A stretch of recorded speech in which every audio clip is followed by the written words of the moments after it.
John Coleman here. I hope you all had a great May bank holiday.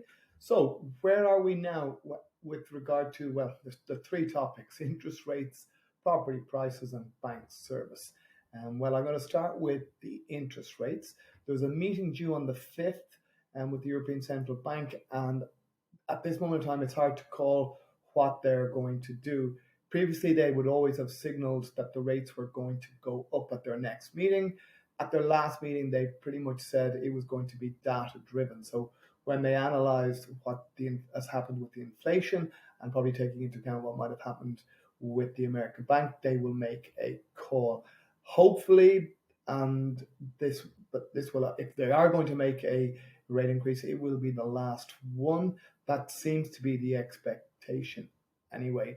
But obviously, we'll keep you informed as soon as and when that happens. Obviously, when the rates go up by the European Central Bank, it doesn't have an immediate impact in relation to the banks here, but it's only just a matter of time when they actually follow suit. So that's kind of where we're at with the rates.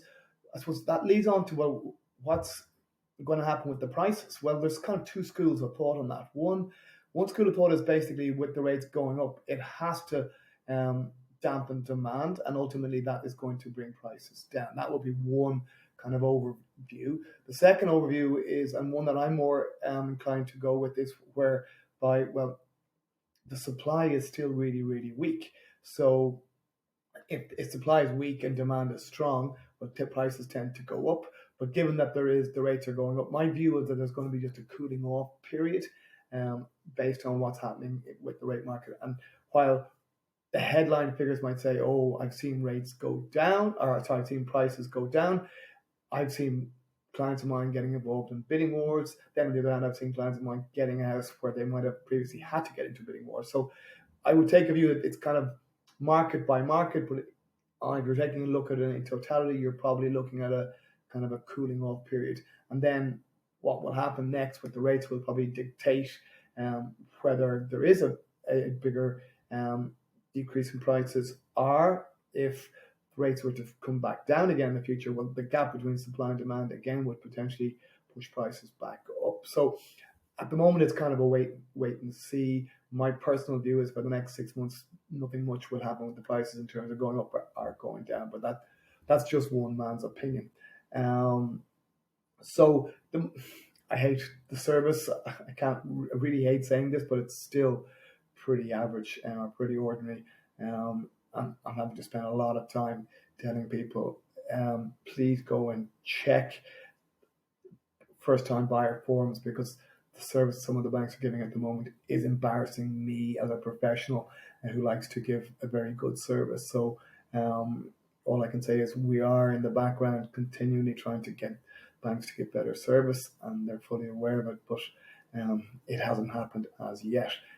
But please, all I can do is keep communicating with one and all as to where things stand, and that I will promise will continue to do, so that you will always know where you stand, even if I'm not telling you what you want to hear. One other piece of news that I want to bring to your attention, one that's of maybe not going to help a lot of people, but it certainly will help some people.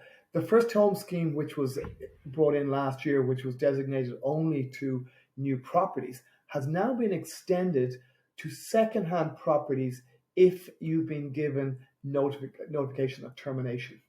In other words, if you're living in a house and you've been told by the owner that they're selling it, you actually can use the first home scheme to buy the house that you're living in, which could be of great value to some people who have been given this. So it's not common real knowledge at this point, but literally as of during April, it was brought into fruition. So I haven't seen it happen as yet, but I will be letting all my clients know who are in those set of circumstances to basically they can avail of this, because it's really, really beneficial. So now what you would still need to do is have 10% of the cost price, and you would need to borrow the maximum amount.